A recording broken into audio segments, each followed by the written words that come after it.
Okay, thank you so much ma'am. हाँ, अब हम कंटिन्यू कर लेंगे। और पार्टिसिपेंट, आपसे ये रिक्वेस्ट है कि आप लोगों को कहीं पे भी जैसे ही अगर नेटवर्क कनेक्टिविटी वगैरह का इशू आएगा तो आप अपने साइड से मुझे मैसेज करेंगे, बोलेंगे, और मैं खुद भी सुन पाऊंगी, ठीक है? तो मैं यस उस हिसाब से यस यस कवर कर लूंगी अगर कुछ yes ma'am, problem yes ma'am. आती है। होप कि ना आए, लेकिन अगर कुछ आ रही है तो हम रिकवर कर सके। तो वेलकम यू ऑल अगेन। और ये जो डिस्कशन आप लोगों ने किया, और मुझे बहुत अच्छा लगा कि ये चीजें हमारे दिमाग में हैं कहीं, और हम इन पे काम कर रहे हैं। क्योंकि मेरा ये मानना है पर्सनली कि अगर किसी समस्या पे हमने केवल सोचना ही शुरू कर दिया तो आधी समस्या वहीं पे खत्म हो जाती है। तो I am very happy to take your responses. आप लोग भी एटलीस्ट इन बातों को सोच तो रहे हैं, और इन पे अगर आप सोच रहे हैं तो नो डाउट कि वो दिन दूर नहीं है कि ये सारी प्रॉब्लम क्या होंगी, खत्म हो जाएंगी, और हम अपने एनईपी 2020 के टारगेट्स को पूरा जरूर करेंगे। आज हमारे पास जो टॉपिक है, मैम ने जो अलॉट किया है, it is again very important topic. Because जो हमारा एजुकेशन सिस्टम है उसमें हर चीज का क्या होता है, इवैल्यूएशन। हमने कोई भी काम किया, उसके बाद हमने उसमें कितना अचीव किया। कल मैंने बात किया था कि हमारा क्या है, दो कंडीशन होती हैं, इनपुट, प्रोसेस एंड आउटपुट। और आउटपुट में हम दो कंडीशंस हमने डिस्कस करी थी, जहां पे हमारे रियल बिहेवियरल आउटकम होते हैं और हमारे एक्सपेक्टेड बिहेवियरल आउटकम होते हैं। तो एक्सपेक्टेड बिहेवियरल आउटकम से कितना कम हम रह गए और हमारे रियल बिहेवियरल आउटकम क्या हैं, इनको जज करने के लिए हमारे पास जो तरीका है, और ये at the end of teaching learning process हम जरूर यूज करते हैं। और अभी जो प्रोसेस चल रही है उसमें हम ये कहते हैं कि it is not a process which is use at the end. हमें इसको कंटिन्यूअसली यूज करना है, कंटिन्यूअसली अपनी टीचिंग लर्निंग प्रोसेस में एक साथ बिल्डअप करना है। तो ये कोई अब ऐसी चीज नहीं है जो लास्ट वाली चीज है, ये हमारे साथ साथ चलने वाली प्रोसेस है। तो चलिए आज हम इस पर डिस्कस करते हैं, और आपका जो भी ओपिनियन रहेगा, जो भी क्वेरी रहेंगी, प्लीज आप उनको जरूर पूछिएगा। सबसे मैम। पहले हम क्या है, हम हो, आप हो, सब लोगों के लिए एक ही चीज है, क्या? चारों तरफ ग्रेडिंग। आपने क्या किया, कितना अचीव किया, फिर पड़ोसी के बच्चे ने कितना अचीव किया, A+ रह गए, अरे नहीं नहीं, अभी तो 100% DU में इंसिडेंस आई थी कि 100% वालों को ही एडमिशन मिल रहा था, बाकी जो है वो लिस्ट में एंटर नहीं कर पाए थे। तो कहाँ भाग रहे हैं, और ये जो नंबर मिल रहे हैं, सबसे इंपॉर्टेंट ये नंबर का सोर्स है। तो आज मैं जो डिस्कशन करूंगी, तो सबसे पहले तो ये डिस्कशन करूंगी कि ये जो सीन है ये आपके साथ भी है, हमारे स्टूडेंट्स के साथ भी है, मेरे साथ भी है। लेकिन इस सिस्टम को आई थिंक किसी का ना माइक वो है, वो म्यूट करना है। प्लीज पार्टिसिपेंट आप देख लो, किसी का माइक जो है वो, प्रशांत सर आपका माइक ठीक है। एक्चुअली हाँ, मैं यहाँ पे ही ऐड करना चाहूंगी, जिसे हम सभी प्रोग्राम में रह रहे हैं, ऑनलाइन प्रोग्राम कर रहे हैं, और हमने ऑफलाइन प्रोग्राम भी पहले अटेंड किए होंगे। अब हम इन दोनों का डिफरेंस समझ सकते हैं, ओके। लेकिन मान लिया एक पर्सन है जिन्होंने एक फेस टू फेस 28 डेज का प्रोग्राम किया हो, और एक जो ये हम ऑनलाइन मोड में कर रहे हैं। नो डाउट कि मेरिट्स एंड डिमेरिट्स दोनों हैं। लेकिन अगर हम इसकी बात करें तो हमारी एजेंसी कौन है? यूजीसी। कोविड के बाद यूजीसी, कोविड के समय ये सब चीजें इंट्रोड्यूस हुई थी। क्या इंट्रोड्यूस हुआ था कि हम ऑनलाइन मोड में काम करेंगे, और सॉरी, इवैल्यूएशन क्योंकि बहुत इंपॉर्टेंट चीज है, और उस इवैल्यूएशन के बिना हमारा कोई काम नहीं होगा। तो आपका कंसर्न इंस्टीट्यूट भी आपको क्या कर रहा है, इवैल्यूएट करने के लिए कह रहा है कि नहीं, you have to attend 28 days training. अब वो training, you can differentiate between the training of online mode and training of offline mode, ठीक है। बहुत डिफरेंस है, बहुत बहुत बड़ा डिफरेंस है। तो हमें इस ग्रेडिंग को तो पकड़ के चलना है। और हाँ, मान लिया एज अ मेंबर या एज अ चैनल हमारे पास 2 सर्टिफिकेट आते हैं। एक ऑनलाइन ट्रेनिंग का आता है 28 डेज का, एक ऑफलाइन के साथ पर्सन आता है। आप किसको प्रेफर करोगे अगर आपको 2 में सेलेक्ट करना हो तो? Participants please answer me. Offline. Obviously offline. Offline ma'am. Offline. Obviously, offline. क्योंकि you people are very much aware about the system. तो मैं आज आपका लेक्चर यहीं पे फोकस करूंगी कि नो डाउट ग्रेडिंग है, इवैल्यूएशन है, सब कुछ मैटर करता है, लेकिन फिर भी हमें अपने स्टूडेंट्स को ये सिखाना है कि यही सब कुछ नहीं है।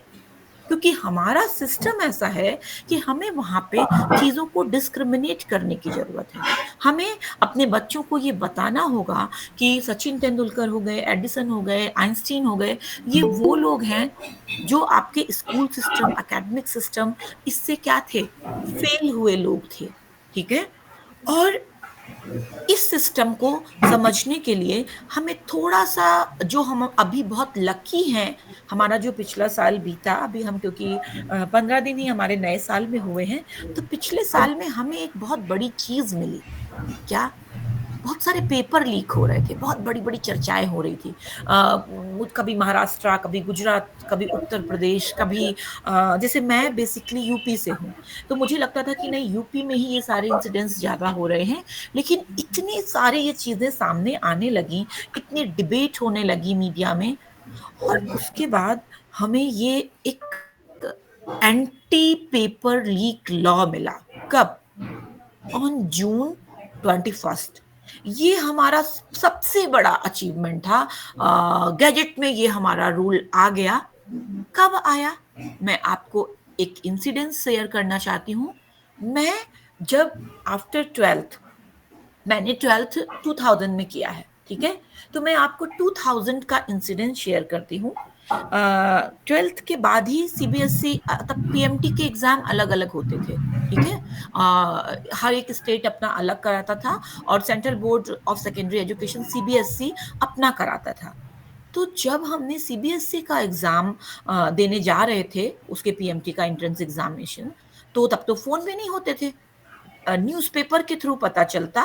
जब हम अपने सेंटर पे पहुंच रहे हैं, दिल्ली सेंटर था, वाया ट्रेन, तो सुबह 4 बजे के आसपास न्यूज़पेपर आ जाते थे, और ट्रेन में न्यूज़पेपर बिकने लगे स्टेशन पे, और हमें पता चला कि पेपर तो कैंसिल हो गया है, और हम वहां अगले 1-1.5 घंटे में पहुंचने वाले थे। 6 बजे अराइवल था, 10 बजे पेपर था। तो 2000 तो मैं आपके साथ शेयर कर रही हूँ, 2000। और हमें, हमारी गवर्नमेंट को, हमारे सिस्टम को उस पर्टिकुलर प्रोसेस के लिए, और उस बीच में 24 साल तो ये मेरे सामने हो गए जो मैं आपसे डिस्कस कर रही हूँ, अपना एक्सपीरियंस। उसके बाद एक लॉ बनता है, और उस लॉ पे भी देख लीजिए कि क्या क्या चीजें हैं। मैक्सिमम क्या हो सकता है? 5 से 10 साल तक की इम्प्रिजनमेंट, दैट्स इट। कभी 3 से 5 है, 10 लाख रुपए तक का जुर्माना है, और क्या क्या नहीं करना पड़ेगा, ये बहुत मोटी मोटी गाइडलाइंस हैं जो उस एंटी पेपर लीक लॉ की हैं।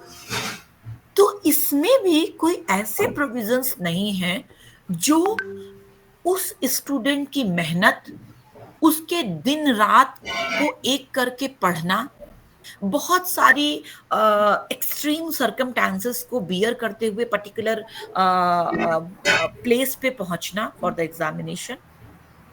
मैं तो बहुत लकी थी, जैसे मैंने अपने पूरे करियर की जर्नी में मैंने एग्जाम्स जितने दिए, तो हमेशा पापा का साथ में जाना, और सब कुछ फैसिलिटीज पहले से करना, कि सब कुछ अरेंज करना, मुझे कुछ भी नहीं करना होता था।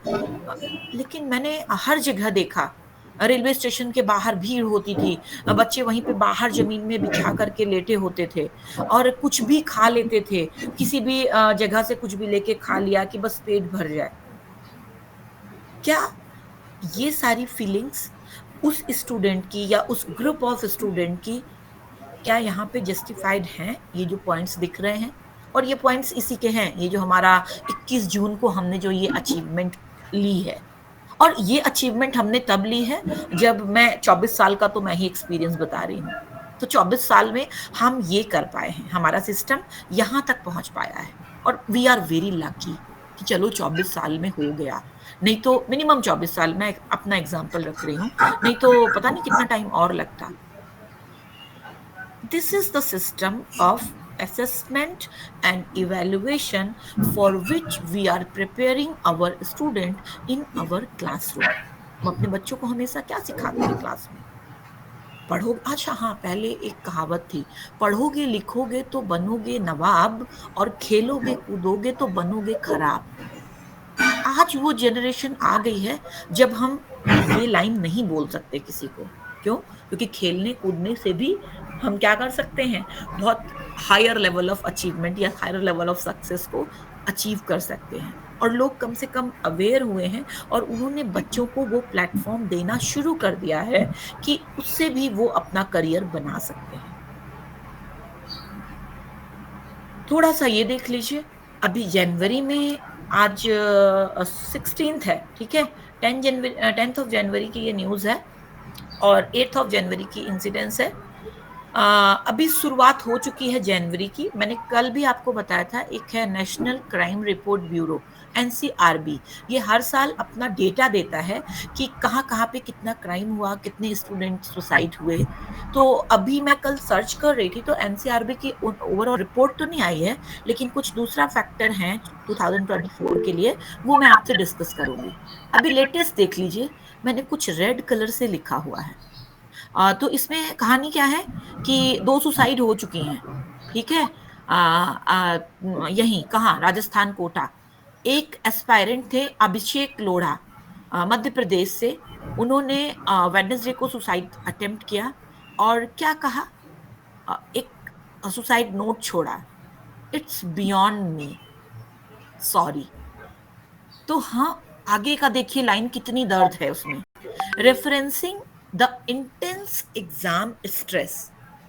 तो हम आज आपके साथ केवल इसलिए जुड़े हैं क्योंकि आप में से बहुत सारे ऐसे लोग हैं जो मुझसे भी सीनियर होंगे, मुझसे भी ज्यादा फील्ड पे काम कर रहे होंगे, और आपकी और हमारी सोसाइटी की ये रिस्पॉन्सिबिलिटी है कि हम एग्जाम, ये जो सिस्टम है हमारा, एग्जाम का फॉर्मेट थोड़ा सा चेंज करें, और उसको एक प्रोसेस ऑफ स्ट्रेस से चेंज करके एक प्रोसेस ऑफ फेस्टिविटीज में कन्वर्ट करें। हमारी इंडियन कल्चर में क्या है, जैसे थोड़े दिन बीतते हैं एक फेस्टिवल आ जाता है, थोड़े दिन बीतते हैं एक फेस्टिवल आ जाता है। उससे होता क्या है, एक तो हमें हमारे वर्क से भी हॉलीडे होते हैं, डिक्लेयर होते हैं, हमारे बच्चे भी, हम भी उनको एंजॉय करते हैं। मार्केट को आप देखिए, you people, most of people you are from the Maharashtra, Makar Sankranti की शुरुआत हुई है, just look at the market, क्या है, कितना अच्छा लग रहा है देखने में। आपको कुछ नहीं भी खरीदना हो, केवल आप विंडो शॉपिंग के लिए निकल के होके आइए, कितना अच्छा लग रहा है। So this is the importance of festivals in our culture. तो वही कल्चर हमें अपने स्कूल्स में, अपने सिस्टम में इनकलकेट करनी है कि बच्चे के अंदर एग्जाम का स्ट्रेस ना हो, और वो एग्जाम को एज ए फेस्टिवल सेलिब्रेट करें, और ये एज अ टीचर हमारी रिस्पॉन्सिबिलिटी है। और मैं आपको ये कहना चाहूंगी कि बच्चा अगर एक एरिया में नहीं कर पाता है, अब आप उसकी सिचुएशन समझिए, जो कमिट कर रहा है सुसाइड और लिख क्या रहा है, सॉरी, इट्स बियॉन्ड मी, ये मैं नहीं कर सक रहा। क्या दर्द रहा होगा उसके ऊपर, क्या प्रेशर रहा होगा, जहां पे उसको लाइफ की वैल्यू खत्म हो गई। मैंने ऐड नहीं किया। फिर हाँ, उसी का अगला था, this follows the case of another student who was found hanging in his hostel room. अगले दिन ही ये था, विद इन 24 आवर ये 2 घटनाएं हुई। और इस रेड वाली लाइन को अगर हम फील कर पाए, तो ही हम एक सच्चे टीचर हैं और एक अच्छे मेंबर ऑफ सोसाइटी हैं।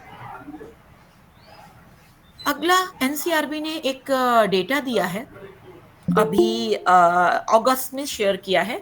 IC3 की काउंसलिंग एक एजेंसी है, उसकी एक कॉन्फ्रेंस थी, वहां पे बताया है। तो India's student suicide rate has surpassed overall trend. सब कुछ पिछला आगे छोड़ दिया इस बार। अभी डेटा आएगा with in 10 to 15 days. Population growth rate का new report reveals an alarming rise in student suicides in India, highlighting an urgent need for mental health support. तो हमें बच्चों को एग्जामिनेशन के लिए जितना तैयार करना है उससे ज्यादा हमारी रिस्पॉन्सिबिलिटी है टू काउंसिल देम और उनकी मेंटल हेल्थ को एक प्रॉपर सपोर्ट देना। द वैल्यू ऑफ लाइफ, एक बच्चा 12th, what imagine about the condition of parents. पहले वही उस बच्चे के ऊपर प्रेशर डाल रहे थे, तुम्हें ये तो करना है, तुम्हें करके दिखाना है, देखो पड़ोसी के वर्मा जी के लड़के ने कर दिया, तुम रह जा रहे हो। अरे हम रह जा रहे हैं, कम से कम हम जिंदा है ना, क्या ये इतना काफी नहीं है? ये जो नेशनल क्राइम रिकॉर्ड ब्यूरो का डेटा था, स्टूडेंट सुसाइड्स, उसका टाइटल ही देखिए, an epidemic sweeping India. Epidemic declare किया गया है इसको, ठीक है। इन्होंने अपनी 28 अगस्त को एक रिपोर्ट रिलीज करी थी एक कॉन्फ्रेंस में, और उन्होंने बता दिया है कि एक अर्जेंट नीड है मेंटल हेल्थ सपोर्ट की। कोविड कंडीशन में क्या चल रहा था? हाँ, यूजीसी को देखो, यूजीसी ने अभी ये मोड चेंज नहीं किया। ट्रेनिंग के लिए दोनों ऑप्शन है, ऑनलाइन भी ऑफलाइन भी। I am unable to understand why. अगर ऑनलाइन की जगह ऑफलाइन वे इफेक्टिव है तो हमें वो क्यों नहीं यूज करना चाहिए, और हमें उसी पुराने मोड पे क्यों नहीं जा रहे? उसके पीछे बहुत सारे फैक्टर्स हैं। हाँ, एक ट्रेनिंग प्रोग्राम आप लोग भी जानते होंगे, आपने किया होगा, NEP sensitization and orientation program नाम से हो रहा है। उसकी टाइमिंग पता है क्या है? टीचर्स के लिए है, रिसर्च स्कॉलर के लिए है, और वो शाम को 4 बजे से 7 बजे के बीच में होता है। वो और मजेदार है, 7 डेज का प्रोग्राम है। हम लोग स्कूल का जब टाइम टेबल बनाते थे तो वहां पे हम लोग को ये सिखाया जाता था कि जो टफ सब्जेक्ट हो वो मॉर्निंग शिफ्ट में रखने हैं, मैथ्स, साइंस, इंग्लिश। क्यों? क्योंकि हम सुबह फ्रेश रहते हैं। और ये टीचर्स को अवेयर बना रहे हैं, सेंसिटाइज कर रहे हैं about the Indian knowledge system, सिखा रहे हैं, बहुत कुछ सिखाना चाह रहे हैं। और सिखा रहे हैं कब? शाम को 4 बजे से 7 बजे तक। मैंने इन प्रोग्राम्स को हमारे यहाँ खुद MMTTC सेंटर है, तो मैंने इस प्रोग्राम को बहुत पास से देखा है, बहुत ऑब्जर्व किया है, बहुत कुछ समझने की कोशिश करी है। शाम को अधिकतर लोग मुंबई के लोकल में ट्रैवल करके घर जा रहे होते हैं। बीच में मोबाइल, कभी लैपटॉप से अगर आप लॉग इन करो तो कोई प्रॉब्लम नहीं होती, आप उसको एक बार छोड़ दिए, उसके बाद आप कहीं पे भी चले गए, चलता रहता है, आप सुनो ना सुनो। मोबाइल में कभी कभी अगर आप साथ में कैरी कर रहे हैं तो क्या होते हैं, ऑन हो जाते हैं स्पीकर, तो आपको उस पर्सन की कंडीशन समझ में आती है कि वो कहाँ है। अभी भी जैसे जितने स्पीकर ऑन हो रहे हैं वो कहाँ के ऑन हो रहे हैं? जो मोबाइल से लॉगिन है और जो कहीं किसी पब्लिक प्लेस पे कोई कन्वर्सेशन में इन्वॉल्व है। ओके, तो गवर्नमेंट को अभी भी लेकिन उसमें बड़ा इंटरेस्ट है, वो सारी चीजें चल रही हैं। Look at the time. और वो क्या करेंगे? उसके बेसिस पे आपको इवेलुएट करेंगे। इवेलुएट करेंगे क्यों? क्योंकि आपने 7 दिन का एक प्रोग्राम कर लिया, आपके अंदर बहुत कॉम्पिटेंस डेवलप हो गई है, क्योंकि बहुत सीरियसली आपने किया होगा ना।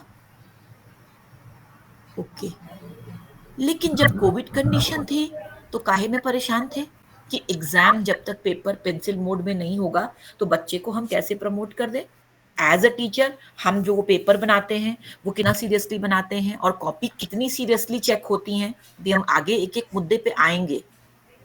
लेकिन सबसे बड़ा matter of discussion between the academician यही था कि कैसे प्रमोट करें। आपको याद होगा कोविड कंडीशन में यही चर्चा चल रही थी।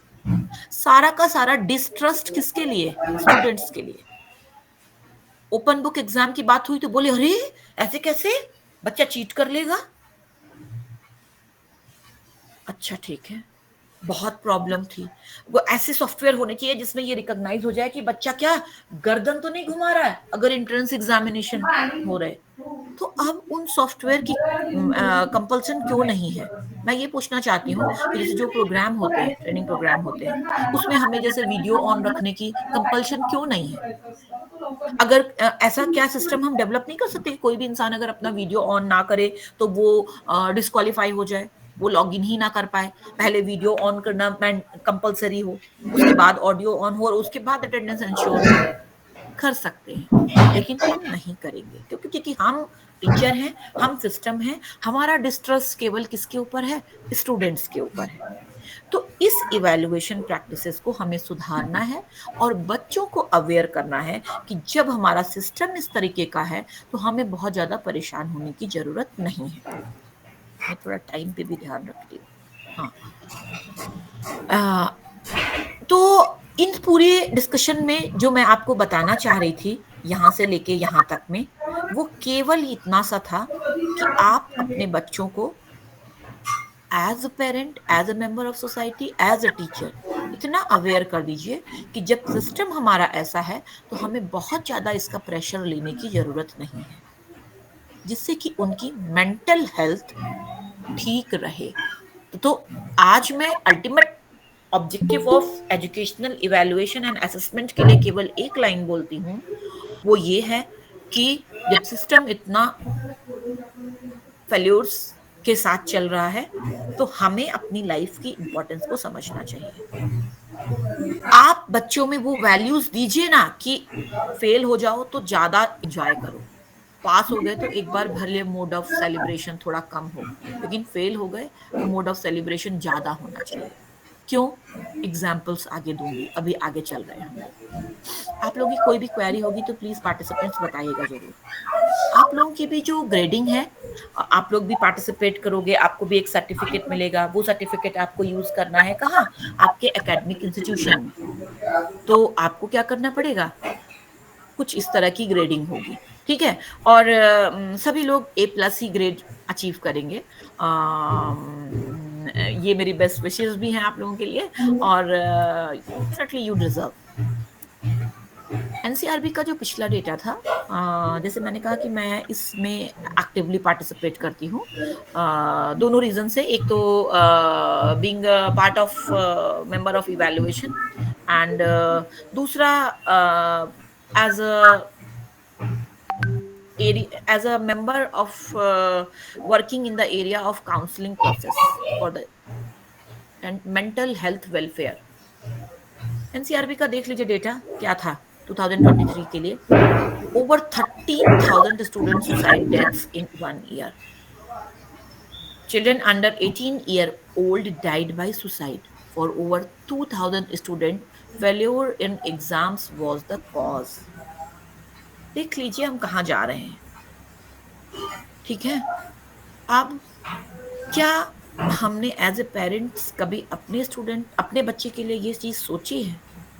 कभी नहीं। सपने में भी हमारे ख्याल आने से ही हम डर सकते हैं, कभी हम सोच भी नहीं सकते। और हाँ, एनसीआरबी एक चीज और बताती है कि स्टूडेंट्स के जो सुसाइड्स हैं वो अंडर रिपोर्टेड होते हैं, मतलब बहुत कम एफआईआर फाइल हो पाती हैं और मामले सामने उतने नहीं आ पाते, तब भी इतने मामले सामने हैं। बहुत सारी चीजें मैंने हटा दी हैं। महाराष्ट्र जो है 2nd नंबर पे है। इससे पहले ये थोड़ा सा और डिस्कस करना है। बच्चा सुसाइडल अटेम्प्ट्स की तरफ बढ़ रहा है, हम अपने बारे में क्यों सोचें? क्योंकि हमारा बच्चा तो बहुत अच्छा है, हम तो उससे बात करते हैं, हम उसको बस खाली समझाते हैं, ज्यादा प्रेशर नहीं देते हैं, या उसको स्कूल में भी प्रेशर नहीं है। हम बस उसको इतना पैक रख रहे हैं कि सुबह पहले स्कूल जाओ, फिर स्कूल से 6 घंटे लौट के आओ तो ये ट्यूशन वो ट्यूशन, वहां इसमें तुमने कम लाए, उसमें ज्यादा लाए, फला का लड़का तो दोनों में ज्यादा लाया, वो तो बैडमिंटन में भी अच्छा खेला, टॉप किया, स्विमिंग में भी उसने टॉप किया, तुम तो यहाँ भी रह गए, वहां पे भी रह गए। बस हम तो इतना सा ही कहते हैं अपने बच्चों को, और क्या इतना ना कहें एज ए पेरेंट? हम अपने बच्चों को आगे ना बढ़ाएं? अरे आगे तब तो बढ़ाएंगे ना जब बच्चा रहेगा। तो सबसे पहला फोकस तो ये रहे कि बच्चा रहे। क्यों? क्योंकि ये हमारी कहानी हो सकती है। एक छोटा सा इंसिडेंस शेयर करेंगे।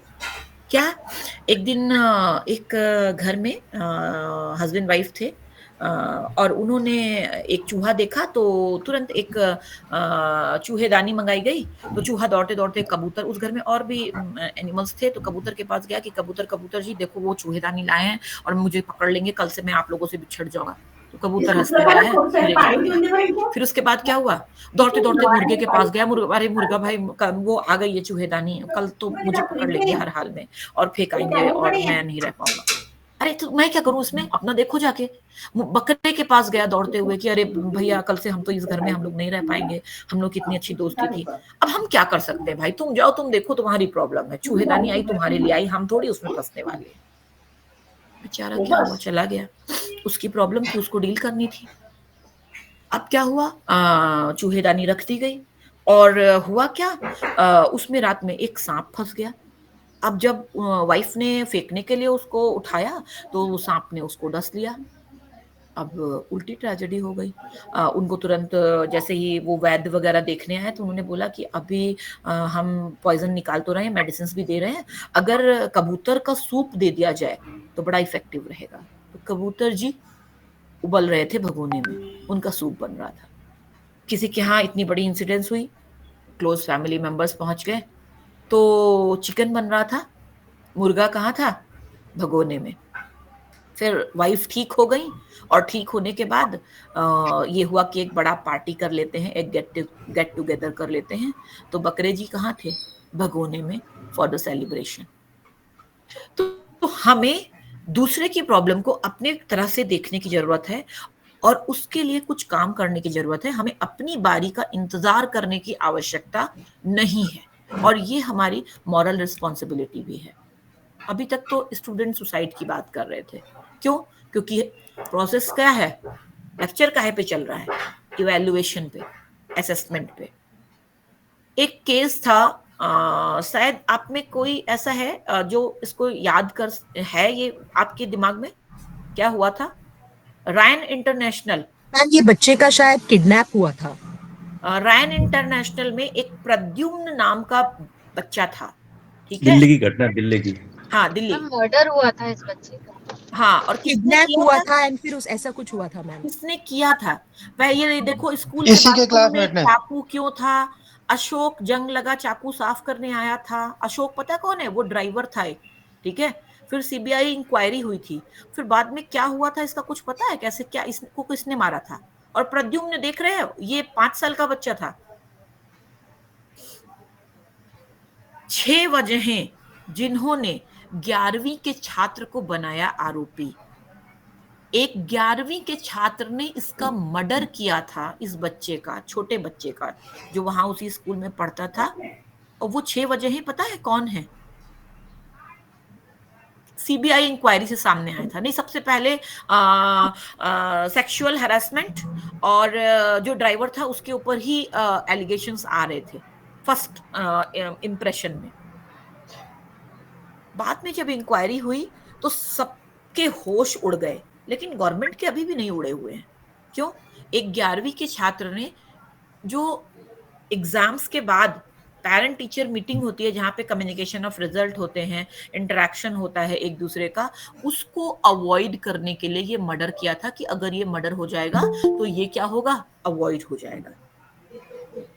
तो हमारा और उसमें क्या होता है, फीडबैक टॉपिक में भी मैडम ने जो मुझे दिया है उसमें वही है, असेसमेंट, इवैल्यूएशन एंड फीडबैक। तो यही assessment, evaluation and feedback, PTM, ये वो 6 वजहें हैं जिसमें एक 11वीं का बच्चा एक दूसरे छोटे बच्चे के, 6 साल के बच्चे का मर्डर तक कर दे रहा है। अब सोच लीजिए हम कहाँ पहुंच गए। आप लोगों ने सभी ने वो मूवी देखी होगी ना, 3 इडियट्स। उसमें वो चतुर था, तो वो एग्जाम के एक दिन पहले क्या करता था, वो करता था कि सबके कमरों में कुछ मटेरियल डाल देता था कि ये लोग इसको पढ़ने में लग जाएं और प्रिपरेशन ना कर पाएं और मैं टॉपर बना रहा हूँ। शायद आपको याद होगा। वो तो बहुत छोटी चीज थी, वो तो कुछ नहीं करता था चतुर, ठीक है। और ये देखिए, ये जबकि, और हाँ, एक जगह बच्चे इस एग्जाम के स्ट्रेस में सुसाइड कर रहे हैं, खुद अपनी लाइफ खत्म कर रहे हैं। दूसरी जगह बच्चे क्या कर रहे हैं, मर्डर कर रहे हैं एक दूसरे बच्चे का, टू अवॉइड दिस प्रैक्टिसेस। तो हमें यही सोचने की जरूरत है कि हम कहाँ जा रहे हैं और हम क्या करेंगे। क्या ये फेस्टिवल है, पीटीएम भी होना चाहिए। तो वो मैंने क्या बोला, मैंने कहा कि हमारी ये जिम्मेदारी है कि हम एग्जाम को, जैसे हमारी इंडियन कल्चर में बीच बीच में क्या होते हैं, फेस्टिवल्स आते हैं, तो हमें एग्जाम को उसी मोड में ले जाने की जरूरत है और वो सब कुछ खत्म करने की जरूरत है जो अभी बच्चों के दिमाग में है। ओके, आगे बढ़ते हैं। अब हम अपने बेसिक मुद्दे पे आ रहे हैं जहां पे हमें थोड़ा सा कंसेप्चुअल इंफॉर्मेशन भी गेन करनी है अबाउट द एजुकेशनल इवैल्यूएशन। अब आप ये वाला जो सीन है इसको देख के इमेजिन करिए, जैसे मान लिया क्लास 12th या 11th में बच्चों का एग्जाम हो, तो कोई बच्चा अगर at the end of the session, मान लिया परसों से एग्जाम शुरू है, नोटबुक बच्चे के बैग में है, तो क्या वो चोरी नहीं कर सकता किसी दूसरे के बैग से कि इसकी नोटबुक चोरी कर लेंगे तो क्या होगा, ये पढ़ नहीं पाएगा तो मैं क्या कहता हूँ आगे निकल जाऊंगा। एक बच्चा है लगातार हर सेक्शन में वो हमेशा सेकंड आता है, दूसरा एक फर्स्ट आता है, वो बहुत मेहनत कर रहा है और घर पे उसके फैमिली वाले इतना प्रेशर डाल रहे हैं, तुम पता नहीं क्यों, तुमको पता नहीं कौन सी कमी दे रखी है, उनकी तो 5 ही ट्यूशन लगे हैं, तुम्हारे तो मैंने 6 ट्यूशन लगवा रखे हैं, तब भी तुम हमेशा सेकंड आ रहे हो, फर्स्ट नहीं आ पा रहे हो। तो अंत में वो बच्चा क्या करेगा, वो बच्चा, एक और तरीका है कि उस फर्स्ट वाले को क्या कर दो, उसका मर्डर कर दो। तो जब वो फर्स्ट वाले का मर्डर हो जाएगा तो ऑटोमेटिकली हम जो सेकंड लगातार आ रहे हैं, फर्स्ट नहीं आ पा रहे हैं, तो हम क्या होंगे, फर्स्ट आ जाएंगे। तो क्या हम इस डायरेक्शन में जाना चाहते हैं? डेफिनेटली इसका आंसर है नो। हमें ये सब नहीं चाहिए और ये सब चीजें नहीं देखनी है। और जब इस स्थिति तक चीजें हम देख चुके हैं तो इसके आगे अब जाग जाने की जरूरत है और हमें इसको एज अ फेस्टिवल सेलिब्रेट करने की जरूरत है, not as a examination stress. What is exactly educational evaluation? Evaluation is a process of collecting information on the basis of which judgments are formed, which in turn are used for taking decision. और decision काहे के लिए? केवल 3 बातें करनी है। सबसे पहला, इंफॉर्मेशन गैदरिंग, क्या क्या उसने अचीव किया। अचीव करने का मतलब वही है, कल मैंने डिस्कस किया था, expected behavioural outcome and real behavioural outcome. अगर आपके एक्सपेक्टेड बिहेवियरल आउटकम बहुत ज्यादा होंगे तो नो डाउट कि आपके रियल बिहेवियरल आउटकम कम होंगे और आप बच्चे को यही कहोगे तुम्हारे बस का ये सब है नहीं, रहने दो। हम क्यों अपेक्षाएं करें?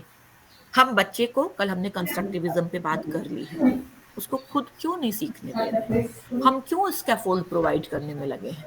6 ट्यूशन की जरूरत क्या है? उसको उसके हिसाब से पढ़ने देते हैं ना। Forming judgement, judgement for what? कि उसको अगली क्लास में पास करना है कि नहीं करना है, या उसको कुछ और मदद की जरूरत है, रिमीडियल टीचिंग की जरूरत है। इन्हीं मैटर पे क्या करना है, डिसीजन करना है। पर्पस बस इतना है। और स्कूल में हो क्या रहे हैं, मर्डर हो रहे हैं। कॉम्पिटिटिव एग्जाम के लिए क्या हो रहा है, बच्चे इतनी मेहनत कर रहे हैं, दिन रात एक कर रहे हैं, एग्जामिनेशन स्ट्रेस में कोटा जा रहे हैं, राजस्थान जा रहे हैं, और वहां पे वो क्या कर रहे हैं, सुसाइड अटेम्प्ट कर रहे हैं। हाँ, अभी मैंने ऐड नहीं किया, मैंने बताना भूल गई थी। एक एमबीबीएस स्टूडेंट, सेकेंड ईयर, एक गर्ल है, नहीं सॉरी बॉय ही है, उसने भी सुसाइड कर लिया है। अभी 16 दिन हो गए, 16 दिन ही हुए हैं शुरुआत में, तो वो स्लाइड मैंने छोड़ दी थी, वो मैं ऐड नहीं कर पाई। सोचिए वो एक ऐसे प्रोफेशन में जा रही है और उसको खुद की लाइफ का, सॉरी लड़का है, ऐसे प्रोफेशन में जा रहा है, एक डॉक्टर बनेगा और उसको खुद की लाइफ की इंपॉर्टेंस नहीं पता है, उसने सुसाइड किया है। और उसके पीछे रीजन ये बता रहे हैं कि कुछ फाइनेंशियल प्रॉब्लम थी और उसने अपने जो यंगर ब्रदर को एक लेटर एड्रेस किया है कि तुम भी अच्छे से पढ़ना, मैं नहीं कर पाया, आई एम वेरी सॉरी, लेकिन मम्मी पापा का ये सपना है कि तुम पढ़ना, लेकिन कोशिश करना कि वहीं रहो जिस एरिया का है। I think the incidence is from AIIMS Bhubaneswar and वो स्टूडेंट आसाम का है। तो उसने अपने भाई को ये एड्रेस किया है, कल मैं पढ़ रही थी, देख रही थी। तो whatever the reason, I don't know, लेकिन उसका पेन समझिए, उसका वो दुख समझिए, कुछ तो कारण होंगे ना। और किसी को उससे कुछ लेना देना नहीं है। एक दिन की न्यूज होती है, दूसरे दिन बात खत्म हो जाती है। तो हम अपने बच्चों को ये बात क्यों नहीं समझा रहे हैं?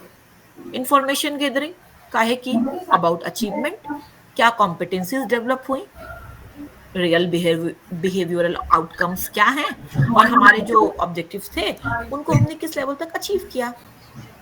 About attainment of level, judgement लेना है। In terms of intended learning outcome, जो आपके एक्सपेक्टेड बिहेवियरल आउटकम थे उस पे उसने कितना अचीव कर लिया, उसके बारे में आपको क्या कर लेना है, जजमेंट कर लेना है। और जजमेंट करने के बाद डिसीजन कर लीजिए कि प्रमोशन करना है, सर्टिफिकेशन करना है, या उसको कुछ रिमीडियल टीचिंग करनी है। इतनी सिंपल सी प्रोसेस को हमने इतना कॉम्प्लेक्स बना दिया है कि जहाँ पे मर्डर हो रहे हैं, सुसाइड हो रहे हैं, और एक दूसरे का गला काटने के लिए बच्चे तैयार हैं। जब हम इवैल्यूएशन की बात करते हैं तो असेसमेंट वर्ड ज्यादा अच्छा और यूज किया जा रहा है आजकल। और उसके साथ साथ एक चीज और है, मेजरमेंट, जिसपे की डिस्कशन करना जरूरी है। Participants, are you there? Are you able to listen मी?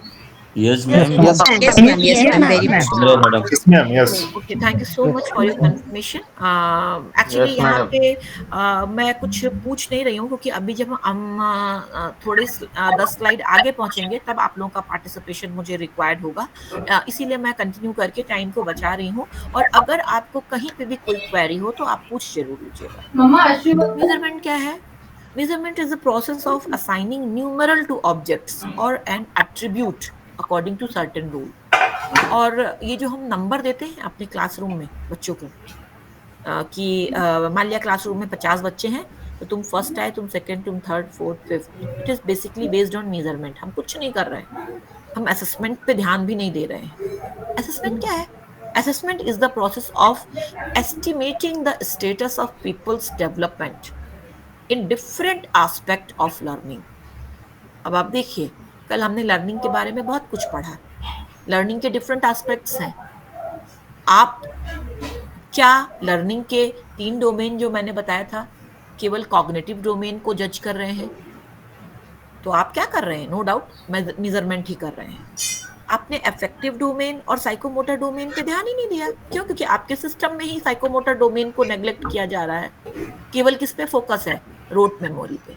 जितनी अच्छी मेमोरी उतना अच्छा स्टूडेंट। तो वो क्या है? केवल और केवल एक नंबर असाइन करने की प्रोसेस है। So it is called as measurement. अब करना क्या है? असेसमेंट करना है, ठीक है। और जब हम असेसमेंट करेंगे तो असेसमेंट एक कंटिन्यूअस प्रोसेस भी होगी, और असेसमेंट में हम डिफरेंट एस्पेक्ट ऑफ लर्निंग को भी डील करेंगे। ओके, क्या करेंगे देखते हैं। जब हम असेसमेंट की बात करते हैं तो असेसमेंट को भी हम 3 पार्ट में क्लासिफाई करते हैं, ठीक है। आप सभी इससे अवेयर होंगे। वो 3 पार्ट कौन से हैं? पहला है आपका असेसमेंट फॉर लर्निंग, दूसरा है असेसमेंट एज लर्निंग, और तीसरा है असेसमेंट ऑफ लर्निंग। ये जो सबसे लास्ट है असेसमेंट ऑफ लर्निंग, ये एंड प्रोडक्ट है, वही जो हम जनरली यूज करते हैं कि पूरा सेशन। अभी तो पहले तो सेमेस्टर सिस्टम भी नहीं था, पूरा 1 साल पढ़ाते थे और फाइनली 1 साल बाद हम आपको मार्क्स दे देते थे। और अब तो सेमेस्टर सिस्टम यहाँ पे हायर एजुकेशन में इंट्रोड्यूस हो चुका है। और एलिमेंट्री स्कूल एजुकेशन में अगर बात करूँ तो सीबीएसई का आप लोगों ने एक वर्ड सुना होगा, CCE। What is CCE? Continuous comprehensive assessment evaluation. Continue and comprehensive. Continuous and comprehensive evaluation. हाँ, continue and comprehensive evaluation। तो 2 वर्ड यूज किए गए। सतत मूल्यांकन। हाँ, व्यापक एवं सतत मूल्यांकन। व्यापकता होनी चाहिए। व्यापकता किस परिप्रेक्ष्य में? तीनों डायमेंशंस को कवर करें, तीनों डायमेंशंस की अचीवमेंट को देखें। और कंटिन्यूअस सततता क्यों होनी चाहिए? केवल अंत में ना करें, हम पूरे सेशन में करते रहें। क्यों? क्योंकि केवल अगर हम अंत में करेंगे, हम लोगों के समय स्कूलिंग में क्या होता था, हमें लास्ट में केवल रिजल्ट मिल जाता था, कोई फीडबैक नहीं, ठीक। अभी क्या है, अभी सीबीएसई का ये जो डिस्कस कर देती हूँ, तो वहाँ पे 6 एग्जाम होते हैं, ठीक है।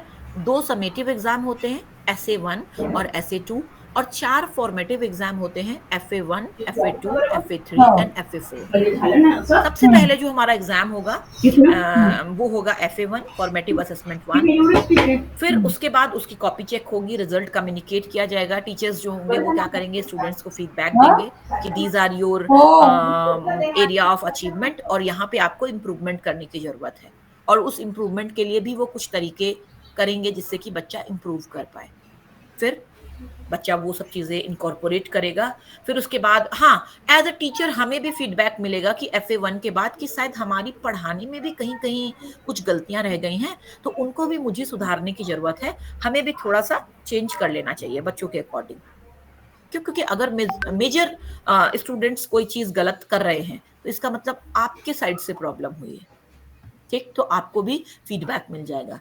इवैल्यूएशन केवल स्टूडेंट के लिए नहीं होता है, इवैल्यूएशन टीचर के लिए भी होता है, क्योंकि वो भी अपने को इम्प्रूव कर पाता है।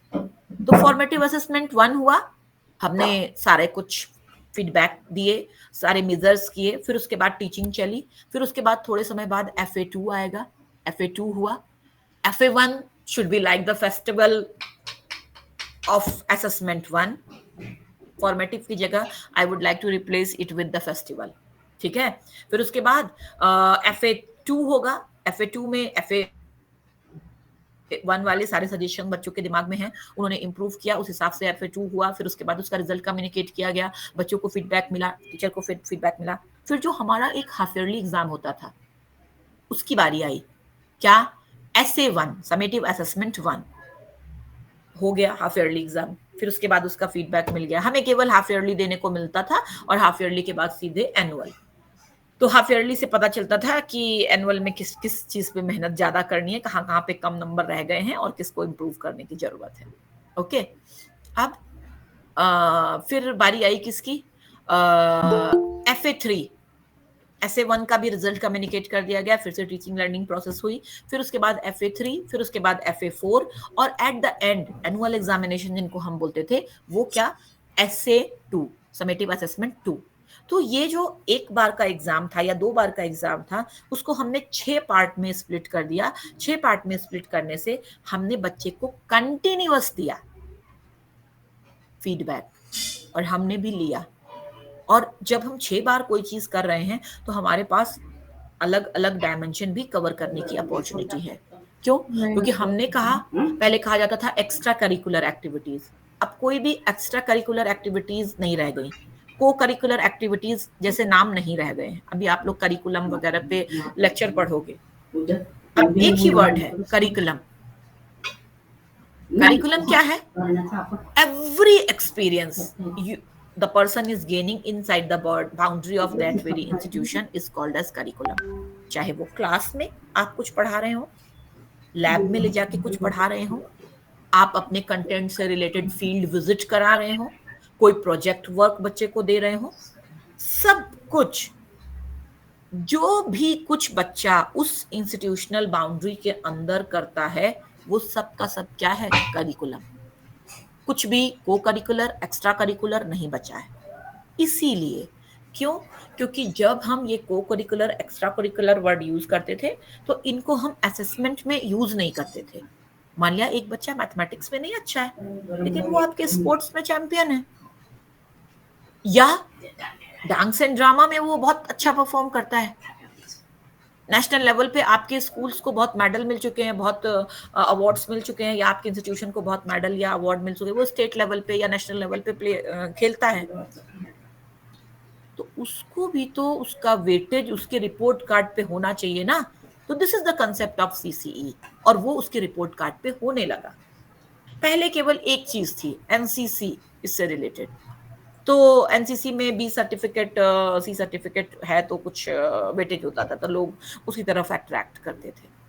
अभी बहुत सारे ऑप्शंस हैं। तो हम आते हैं असेसमेंट फॉर लर्निंग पे।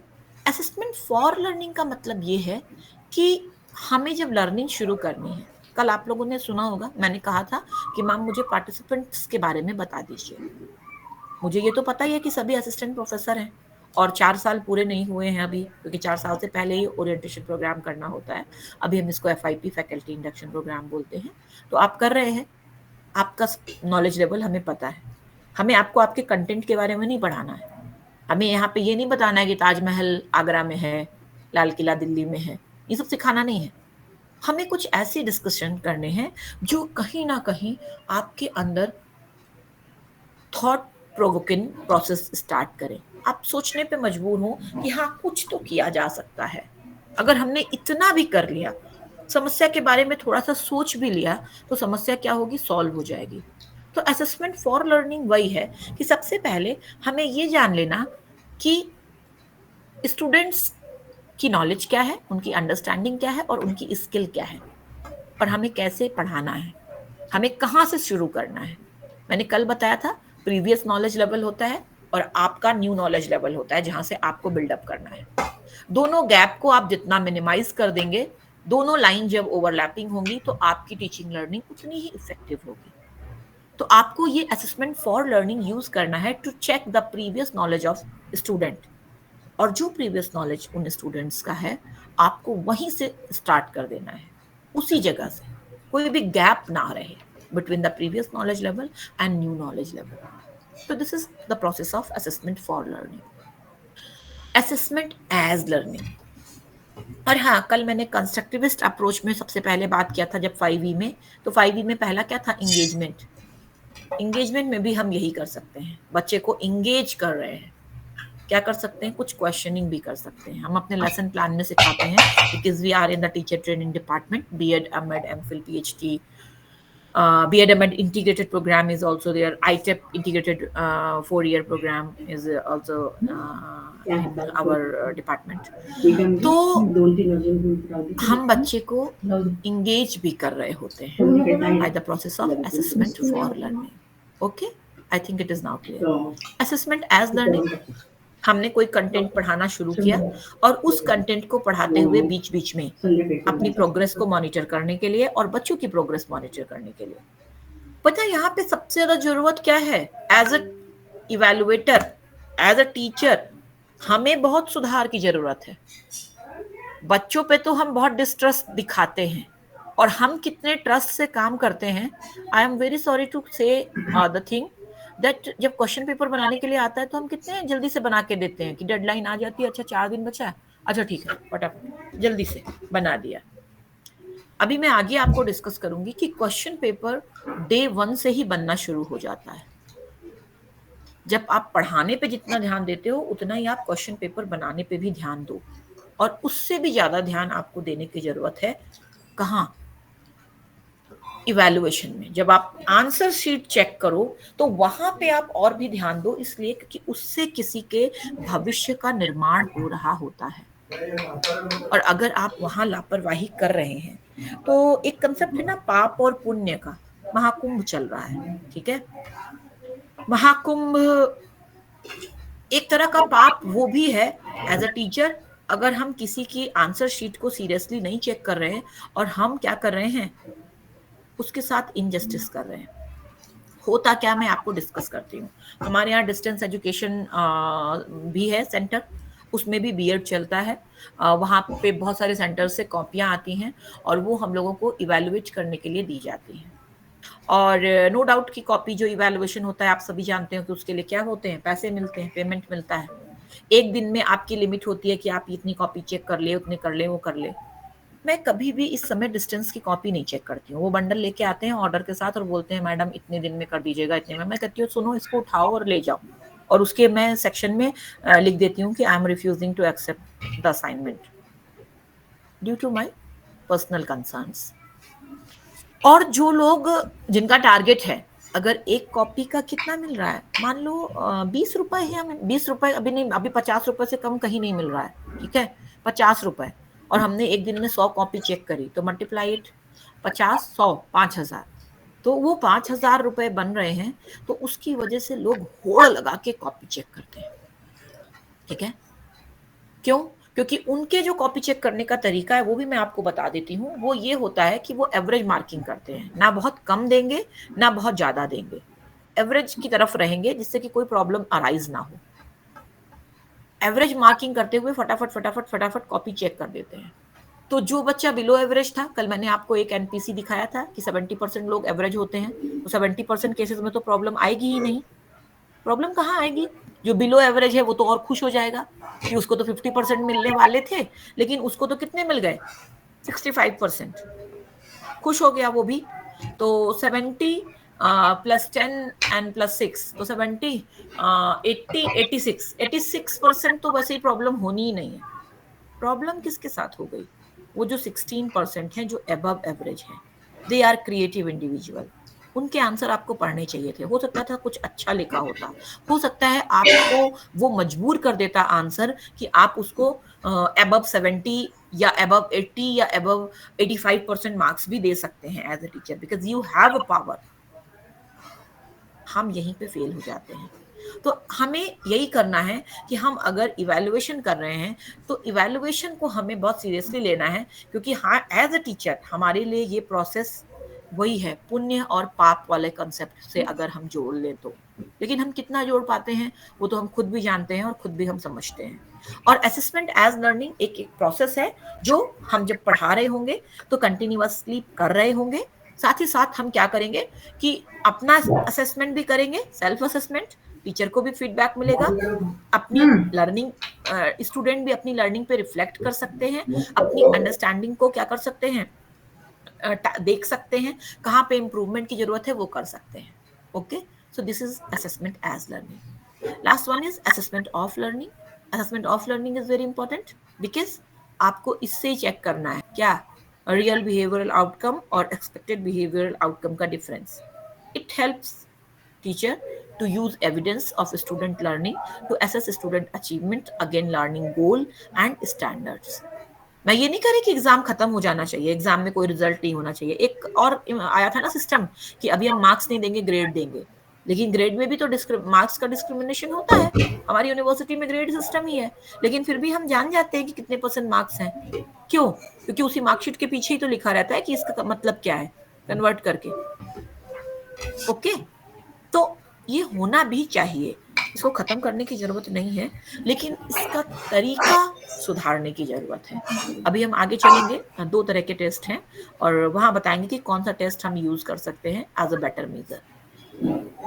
एक ये इशू है, डिस्कस करना चाहूंगी आप लोगों से। शायद अगर आप लोगों ने अभी पिछले महीने देखा हो न्यूज, तो बड़ा यूपी पब्लिक सर्विस कमीशन के सामने बहुत धरना चल रहा था। धरने का कारण ये था कि वो जो एग्जाम करा रहे थे वो 2 दिन मतलब अलग अलग दिन कराना चाह रहे थे, और उनका जस्टिफिकेशन ये था कि नंबर ऑफ कैंडिडेट्स बहुत ज्यादा हैं, इसलिए हम बहुत ठीक कराने के लिए ये कर रहे हैं कि इससे बहुत अच्छा मैनेज होगा। वो प्रोसेस गलत थी। बच्चों ने धरना दिया और बहुत अच्छा लगा मुझे देख करके कि कम से कम बच्चों में इतनी यूनिटी थी। और इलाहाबाद में है public service, UP public service commission का ऑफिस। ठंड भी बहुत थी, लेकिन जिस तरह से उन लोगों ने मतलब रिवोल्ट किया वो देखने लायक था। मुझे क्यों अच्छा लगा? क्योंकि हमेशा ये कहा जाता है कि प्रॉब्लम किसी को नहीं होती, तो फिर हमें भी क्यों हो। अगर उसको कोई सब चीज समझ में आ रही है तो मैं क्यों पूछूं? नहीं तो मुझे ये लगेगा कि सामने वाला ये सोचेगा कि इनको तो कुछ आता ही नहीं है, हमसे पूछ रहे हैं। अब ये जो मामला है सामने आपके, ये 2017 की न्यूज है, ठीक है, टाइम्स ऑफ इंडिया में ये है। और इसमें क्या है कि ये बताया गया कि 2 एम्प्लॉइज को सस्पेंड कर दिया गया है, वीरेंद्र कुमार सिंह और सुशील कुमार पांडे। कुछ इन्होंने फेक कोड जनरेट किए थे that result in exchange of answer sheets of a candidate name Suhasini Vajpayee, ये मैं हूं, इन पीसीएस मेंस 2015। 2 लोगों को सस्पेंड कर दिया। क्यों? क्योंकि उन्होंने आंसर सीट एक्सचेंज कर दी थी। अब पीसीएस का एग्जाम, पब्लिक सर्विस कमीशन का एग्जाम, आप समझते होंगे उसकी इंपॉर्टेंस क्या होती है और हम उसके लिए कितना प्रिपेयर करते हैं, कितना कंपटीशन करते हैं, कितनी मेहनत करते हैं। पहले प्रीलिम्स होता है, फिर मेंस होता है, फिर इंटरव्यू होता है। मैंने प्रीलिम्स क्वालिफाई किया, मेंस दिया, मेंस में डिस्क्वालीफाई हो गई, इंटरव्यू के लिए नहीं बुलाई गई। ठीक, अब I am very thankful to my parents कि जिन्होंने मुझे कभी मेरे पापा मेरे साथ हर एग्जाम में जाते थे, लेकिन कभी भी उन्होंने रिजल्ट नहीं पूछा। ठीक, इसमें भी गए रहे होंगे, या मैं काफी मैच्योर थी because that time I was in BHU Varanasi for my PhD program. तो मैं खुद भी गई होंगी एग्जाम देने के लिए, हो सकता है। ठीक है, अब पब्लिक सर्विस कमीशन की इस इशू के लिए जो यूपी पब्लिक सर्विस कमीशन में सेलेक्टेड कैंडिडेट हैं वो पॉपुलर नहीं है उतना जितना कि मेरा नाम पॉपुलर है। व्हाई?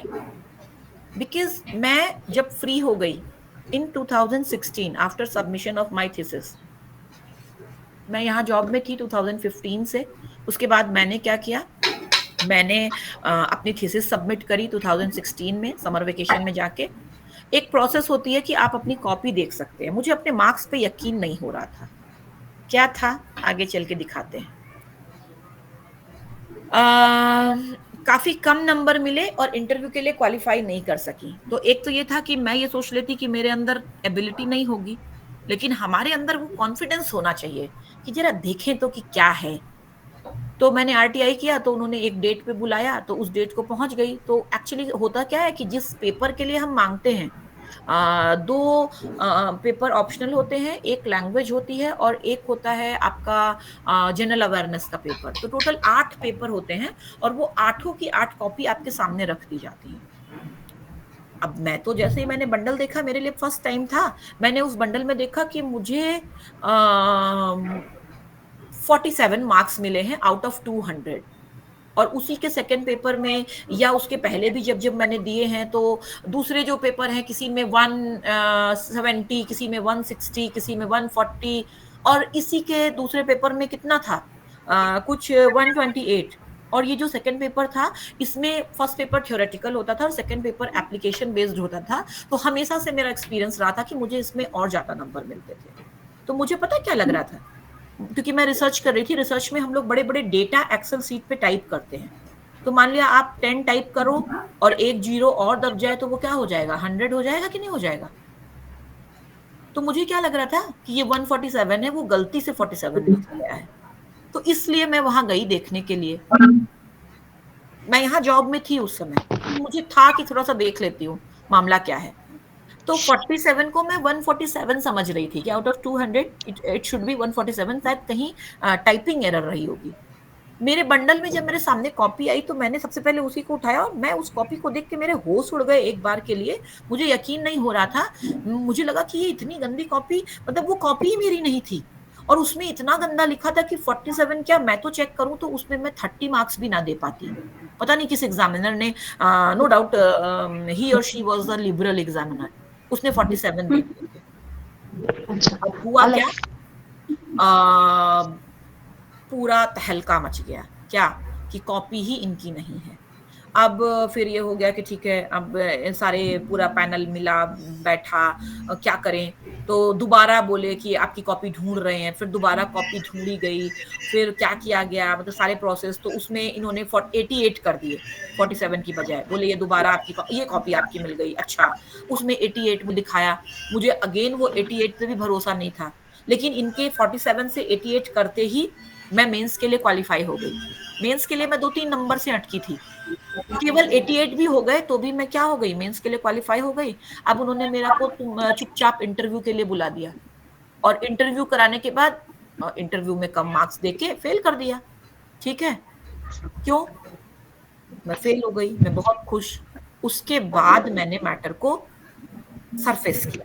क्या, इस मैटर को पीएम मोदी ने अपनी रोहनिया रैली में डिस्कस किया। मैंने पीएमओ में कंप्लेन करी, कई जगह पे करी। तो उन्होंने भी इसको लिया और पार्लियामेंट में शरद त्रिपाठी, वाराणसी से शायद एमपी थे, उन्होंने भी इस मैटर को रेज किया।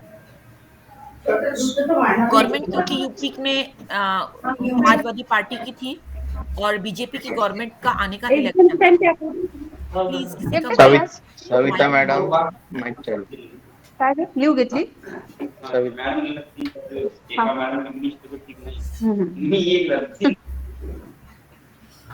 Please, oh thank you so much. ठीक है, तो सब कुछ उठाया और उठाने का रीजन यही था, हमारी मॉरल रिस्पॉन्सिबिलिटी।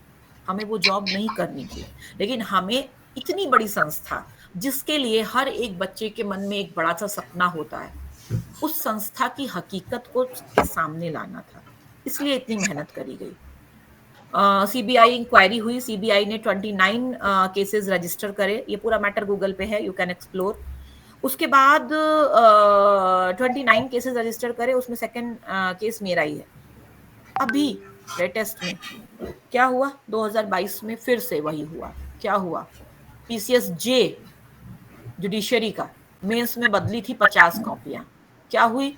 आगे पीछे लगा दी, कुछ भी कर दी, किसी को कुछ किसी को कुछ। अब बताओ, उस समय कहा था कि कोडिंग सुधार लेंगे, तो फिर ये बीच में ये मेरा वाला मैटर यहाँ पे लिखा गया कि पीसीएस 2015 में भी बदली थी कॉपी, पर दबा दिया गया था मामला। कहीं मामला दबा नहीं था। तो मैं आप लोगों से केवल एक बात शेयर करना चाहूंगी, आप वीडियो सर्च कर सकते हैं, अवेलेबल है।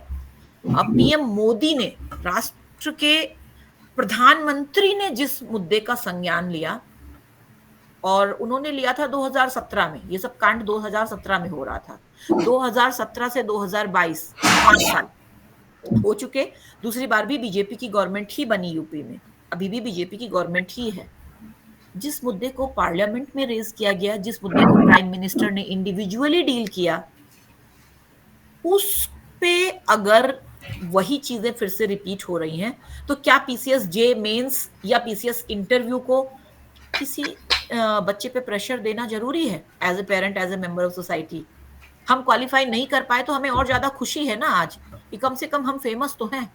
मेरी आइडेंटिटी केवल इवैल्यूएशन रिलेटेड प्रैक्टिसेस को है। मैं कभी भी इवैल्यूएशन से रिलेटेड कोई भी काम में जहां पे भी मुझे लगता है कि जो भी इंप्रूवमेंट होना चाहिए, उसके लिए मैं सारे संभव प्रयास अभी भी करती हूँ, ठीक है, क्योंकि मेरी आइडेंटिटी ही एजुकेशन के एरिया में इसी वजह से है। आगे बढ़ते हैं।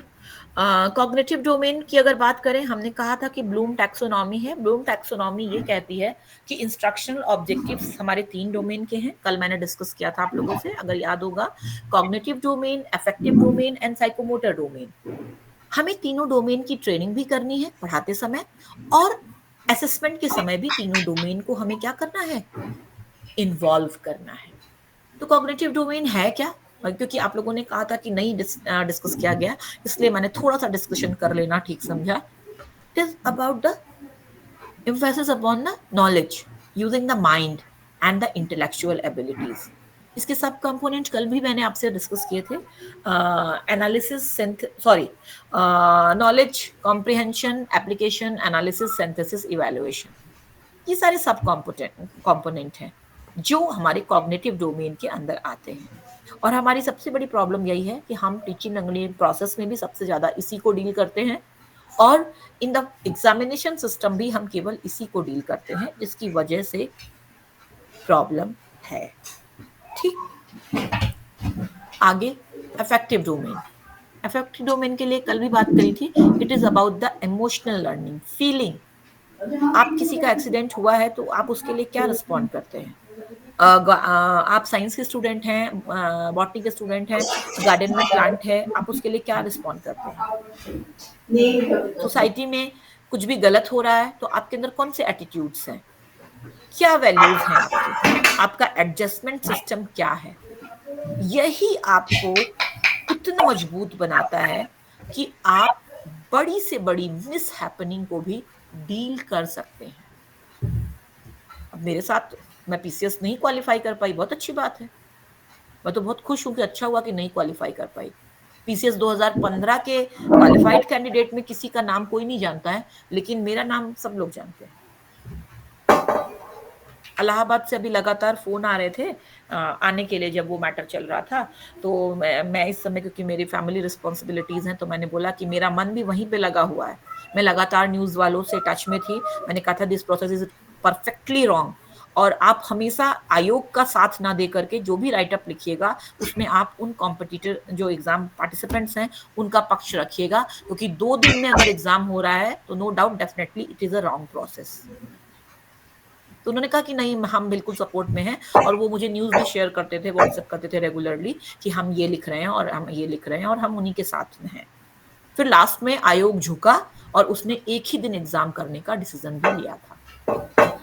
तो मुझे ये अच्छा लगा कि और बार बार ये भी बात आ रही थी कि सुहासिनी वाजपेयी अगर अपने अकेले मैटर पे इतना कुछ कर सकती हैं तो हम लोग तो एक बहुत बड़ा ग्रुप है।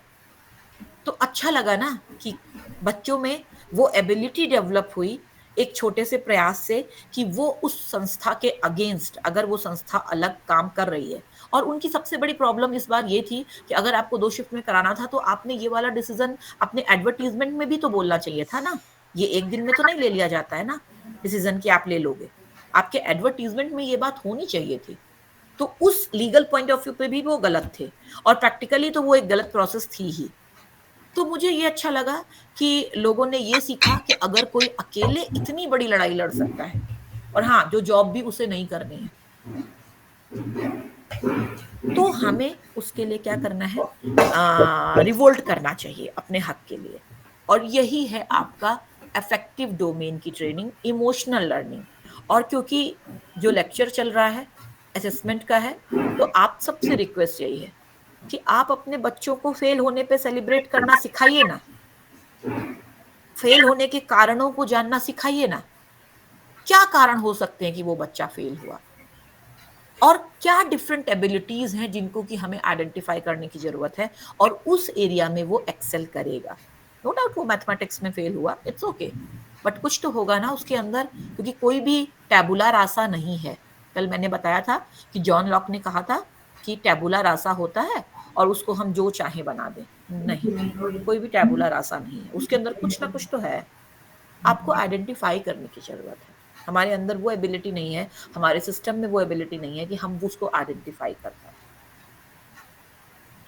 Third one is psychomotor domain, that is physical learning, जहां पे हम स्किल्स। कोई कुछ पूछना चाह रहा है या माइक ऐसे? नहीं, उससे पहले वाला स्लाइड देखना एक बार madam, effective learning. Okay okay, this is effective domain. हाँ, इससे पहले वाली। Okay, this is cognitive domain. हाँ, थैंक यू मैम। ओके, आगे चले। जी जी जी मैम। इसके सब कंपोनेंट में एक बार फिर से रिपीट कर देती हूँ। नॉलेज, अंडरस्टैंडिंग या कॉम्प्रिहेंशन भी बोलते हैं अंडरस्टैंडिंग को। Knowledge, comprehension, application, analysis, synthesis, evaluation, ये सारे सब कंपोनेंट हैं। ठीक है, आगे चलते हैं। फिजिकल लर्निंग, यही जो स्किल्स हैं। एक अगर न्यूरोसर्जन है, उसको भले एक दवाई का नाम याद ना रहे, लेकिन अगर वो सर्जरी अच्छा कर रहा है तो उसका काम चल जाएगा। एक मैकेनिक है, उसको भले कुछ भी याद ना रहे, कोई भी उसको मैथमेटिक्स की नॉलेज ना हो, कुछ भी ना हो, लेकिन अगर वो काम अपना अच्छा कर पा रहा है तो वो क्या कर सकता है, वो अपने फील्ड में एक्सेल कर सकता है। So this is about the skill, और स्किल ही सबसे इंपॉर्टेंट है। आप लोगों को बहुत कुछ पता है, स्किल इंडिया मूवमेंट NEP 2020 में भी केवल स्किल की बात करी है। अभी हम लोग भी जो पहले डिस्कशन कर रहे थे उसमें हम स्किल्स की ही बात कर रहे थे। और मैं आपको थोड़ी सी बातें यहाँ पे और ऐड करना चाहूंगी, छूट गई थी। स्किल्स हमारी जनरेशन अवेयर हो रही है, ठीक है, लेकिन मैं आपको एक चीज और बोल दूं इस प्लेटफॉर्म से, मुझे ये कहने में जरा सा भी कोई संकोच नहीं है कि गवर्नमेंट का पार्टिसिपेशन नहीं है, हमारी जनरेशन अवेयर हो रही है। मुझे ये बताइए, वो जो फेविक्विक का एक आता है ना पैसे, कितने रुपए का आता है? 5 rupees, 10 rupees. 5 रुपीज, 10 रुपीज भी। 5 रुपीज वाला अगर आपने ले लिया तो वो आपके कितने इंपॉर्टेंट काम कभी कभी कर देता है ना, वो किट। जी ma'am. Yes, ma'am. Yes, yes, ma'am. Yes, हमने उसको यूज किया होगा कहीं ना कहीं, और बहुत उसको सेफली यूज करना पड़ता है, नहीं तो वो तो हाथ जला दे को चिपक जाए। और लेकिन उसकी पैकिंग देखिए, और वो 5 रुपए में आपको मार्केट में अवेलेबल है। दूसरी चीज एग्जाम्पल देती हूँ, ये एग्जाम्पल इसलिए दे रही हूँ क्योंकि गवर्नमेंट को 24 साल लग गए थे कहाँ, एंटी पेपर लीक लाने में, और 2000 में ही पहला पेपर लीक थोड़ी हुआ होगा। मैं तो अपना एग्जाम्पल से 24 साल बता रही हूँ, 2000 का मेरा एक्सपीरियंस था। मैं जा रही थी CBSE PMT देने के लिए। फिर अभी PM मोदी पार्लियामेंट में जो मुद्दे उठ चुके, वो भी 10 साल में नहीं सुधरे, कॉपियां बदल रही हैं। पहले तो मेरी एक ही बदली किसी के साथ, अभी तो 50-50 कॉपियां बदल रही हैं। ओके, एग्जाम भी उतना बड़ा नहीं है, PCS J है। J एक अलग कैटेगरी है जुडिशरी वालों की, ठीक है, नॉर्मल PCS के कंपैरिजन में कम है। जिस मुद्दों का प्राइम मिनिस्टर संज्ञान ले रहे हैं उन पे काम नहीं हो पा रहा है। अच्छा, हमें ये बताइए, मुझे आज तक एक बात नहीं समझ में आई। मैं MSc जियोलॉजी हूँ, मैं साइंस की स्टूडेंट हूँ। दूध, मिल्क, या आप मिल्क से रिलेटेड जो जितनी भी प्रोडक्ट्स खरीदते हैं, पनीर हो, दही हो, या मिठाई हो, दूध से बनी हुई, मावा हो, दूध की जांच करने के लिए अगर किट बनाई जाए तो पता कितने की लागत की बनेगी अगर मार्केट में अवेलेबल कराना हो? Hardly 10 rupees. ठीक, लेकिन आपको पता है ये मार्केट में क्यों नहीं है? कोई किट है मार्केट में? जैसे मान लिया हमारा दूध वाला रोज दूध देता है, तो हम 5 ठो किट खरीद लें 50 रुपए की, और कभी कभी रैंडमली उसी के सामने चेक कर दिया करें, तो हमें पता चल जाएगा। या मान लिया हम कहीं मिठाई खरीदने जा रहे हैं, तो हम एक जहाँ पे 1000 रुपए की मिठाई खरीदेंगे तो 50 रुपए की किट भी 50 का एक ही लेते जाएं, 10 रुपए की किट भी खरीद लें। या मुझे तो लगता है कि मिठाई की दुकान पे ही टंगी रहनी चाहिए कि लोग तुरंत ले लें, या पनीर की दुकान पे या डेयरी की दुकान पे ही वो किट टंगी रहनी चाहिए। भाई डेयरी की दुकान पे हमें फेविक्विक एक्सपेक्ट नहीं कर रहे, लेकिन मिल्क को अगर चेक करने की डिवाइस मार्केट में आ जाए तो उसकी कॉस्ट पता कितनी होगी? केवल 10 रुपए, क्योंकि बहुत आसान प्रोसेस है। लैक्टोज शुगर का जो टेस्ट होता है, अगर कोई केमिस्ट्री का होगा तो वो मेरी बातों से रिलेट कर पा रहा होगा, और मुझे अच्छा लगेगा अगर वो मुझे कंफर्म करे। मिल्क में लैक्टोज शुगर होती है, बहुत सारे लोगों को लैक्टोज से एलर्जी भी होती है, और लैक्टोज शुगर को टेस्ट करने के लिए एक सिंपल सी प्रोसेस है, 2 मिनट लगते हैं। उसके अलावा अगर उसमें कुछ भी साबुन होगा, सर्फ होगा, यूरिया होगा, या कुछ भी सिंथेटिक चीजें होंगी, तो वो आइडेंटिफाई हो जाएगा।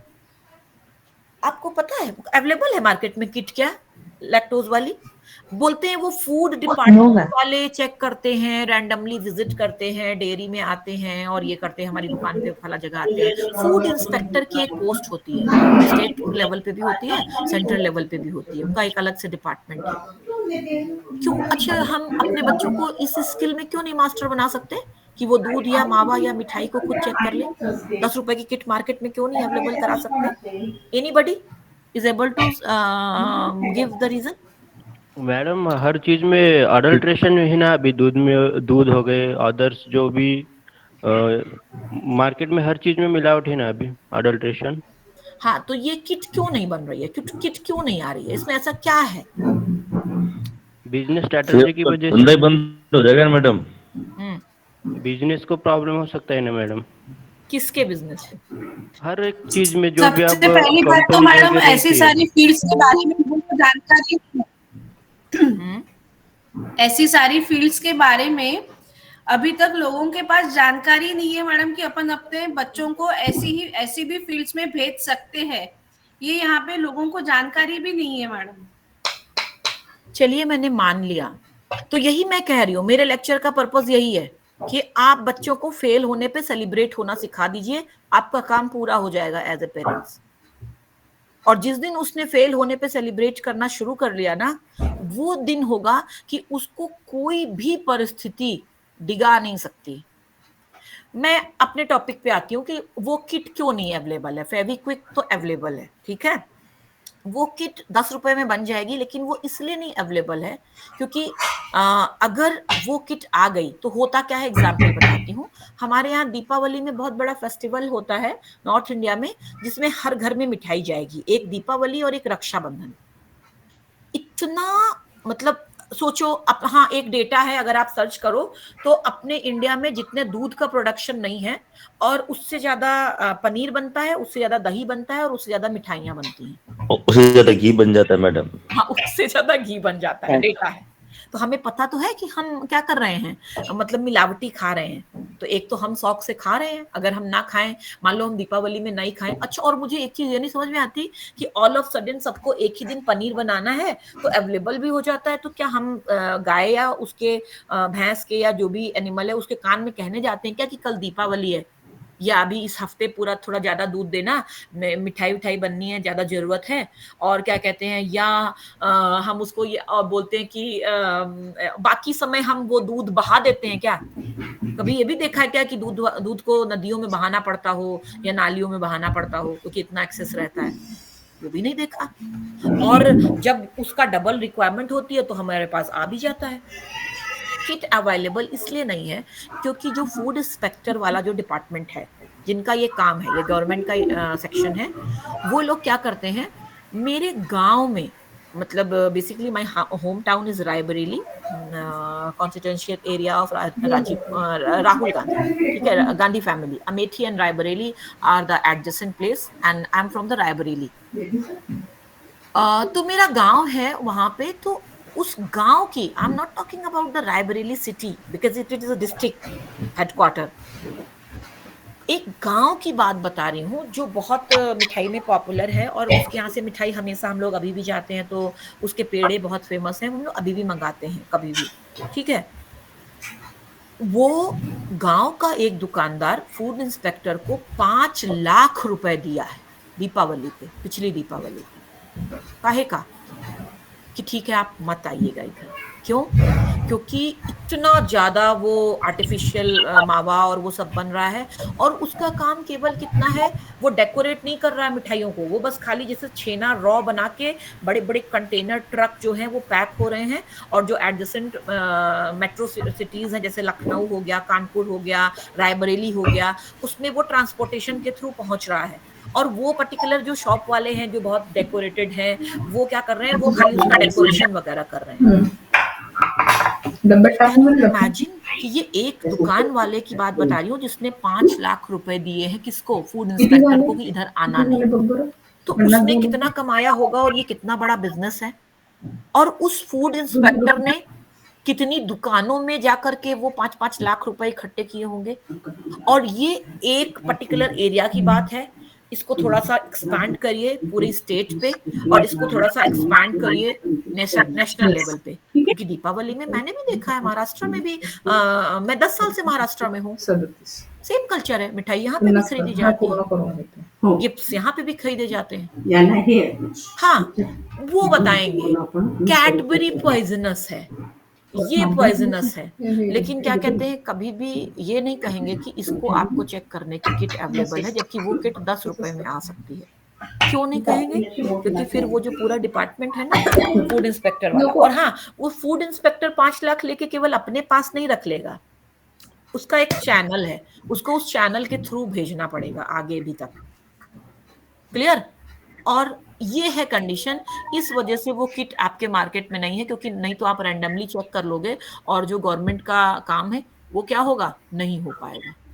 तो just wait and watch. I think हम लोग 25 साल बाद, 30 साल बाद कोई ऐसी किट मार्केट में अवेलेबल पाएं, क्योंकि शैम्पू तो देखिए ना आपका 1 रुपए में भी अवेलेबल है, पेस्ट आपका 5 रुपए में भी अवेलेबल है, जितने भी मतलब बहुत कॉस्टली मटेरियल होते थे उनके छोटे छोटे पैक अवेलेबल हैं, आप उनको परचेज कर सकते हैं।